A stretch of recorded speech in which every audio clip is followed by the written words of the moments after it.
Hello everybody, welcome back to the Juneau-Douglas City Museum. I'm Niko Sanguinetti, I'm the Curator of Collections and Exhibits here, and we have Alyssa Borges, our Curator of Public Programs, on the camera. Today I wanted to talk to you about one of the interesting and unique moments of Douglas history that is one of my favorites from working here, and that is the Tin Can Day. It occurred on April 25th, 1912, and when I first started working here, I came across some photographs labeled Tin Can Day, and I thought that that might be something that happened every year, but it was actually a once-in-a-lifetime event that was put together by the Douglas Civic Improvement Club that was actually formed for that purpose in early April of 1912. Douglas at that time was growing rapidly. It was right next to Treadwell with the Treadwell Mine Complex, and a lot was happening and people were moving there at a very rapid pace. Along with the growth was the growth of their rubbish and trash that was getting deposited on their byways and roads and streets and in yards.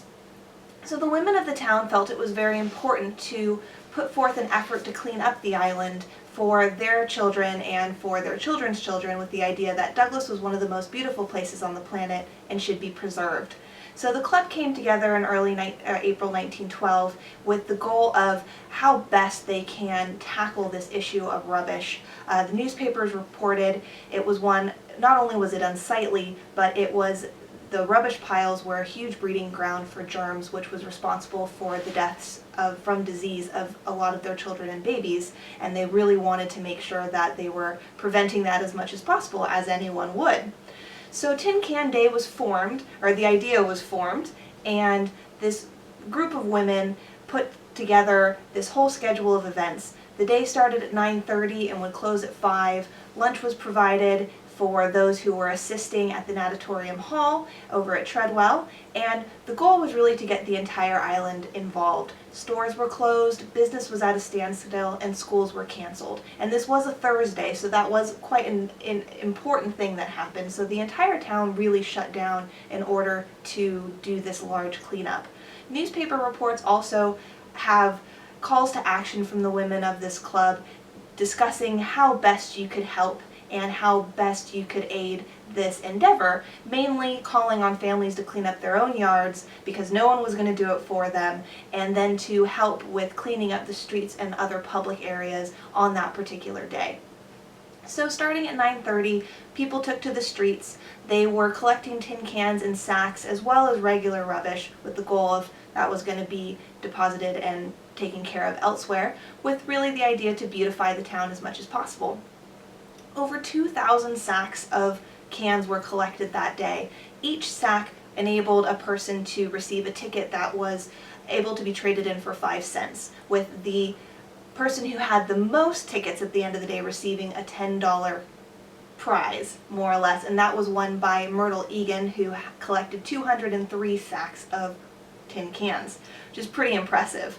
Kids, parents, and pretty much everyone on the island was involved in this. Teamsters from the island and from Juneau also handed over the reins to their wagons. Women were driving. The newspapers also put forth the challenge to the ladies involved, saying that those who claim they can drive just as well as men, here is your chance. And they really answered the call. And so, as I said, about 2,000 sacks of cans were collected that day. And the interesting concept of this particular event is that it was really an early push at environmental conservation and removing all of these hazardous parts of their community, this trash, these tin cans. And so their solution was to load it up in sacks, put them in wheelbarrows, dog sleds, wagons, whatever way they could get them down to the city wharf, where then they dumped them in Gastineau Channel.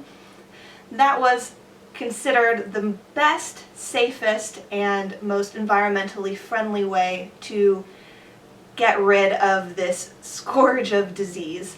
And the people at the time say that the channel was so full of tin cans that it looked like strawberry fields during berry season. So really interesting way to handle the issue of trash in the channel, on Douglas. And it looks as though that event was never repeated, but it was highly successful, and that club continued, the Douglas Civic Improvement Club continued to host events geared towards helping the community of the entirety of Douglas Island, not just Douglas City or Treadwell, and continued to do a lot of projects over the next few years, which is pretty great. And it's just one of those interesting events that you come across every so often, which is one of the best things about being a curator, and seeing something strange like a stray label of Tin Can Day and jumping down that research rabbit hole. So thank you very much for coming with me on this one, and if you have any other fun anecdotes or interesting events that you remember from your lifetime or your parents, please feel free to post on our Facebook page. We'd love to hear from you. Thank you guys, have a great day.